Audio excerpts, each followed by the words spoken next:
Magandang tanghali, kumusta po? Narito po ulit ang update natin para sa lagay ng ating panahon ngayong tanghali po ng March 20, 2025.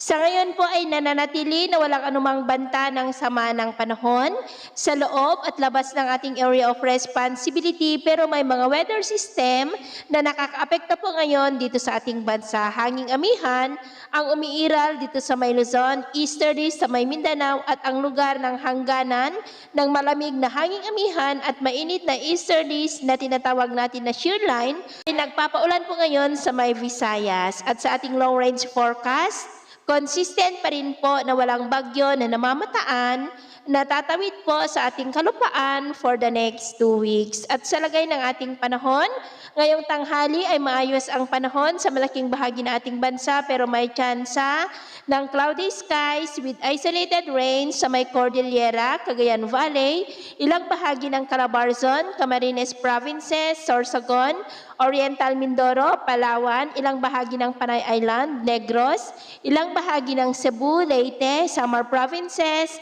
Sulu Archipelago, Zamboanga Peninsula, ilang bahagi ng Northern Mindanao at Caraga. At sa susunod po ng mga oras ay may banta po ng malalakas na ulan sa may Visayas, lalo na po sa may eastern section. May mga isolated rains rin sa Sulu Archipelago, Zamboanga Peninsula, Northern Mindanao, Caraga, Davao at Sorsogon, maging sa may Sorsogon, Oriental Mindoro, Palawan, Calabarzon, Cordillera at Cagayan Valley. Kaya mag-ingat po tayo dahil posible pa rin ang mga banta ng mga pagbaha at pagguho ng lupa. At sa atin naman pong mga baybayin, maalon po ngayon sa buong baybayin ng silangan ng kanluran ng Luzon, maging sa northern seaboard ng Cagayan, extreme northern Luzon seaboard, silangang baybayin ng Luzon, maging po sa mga baybayin ng northern Samar at eastern Samar region,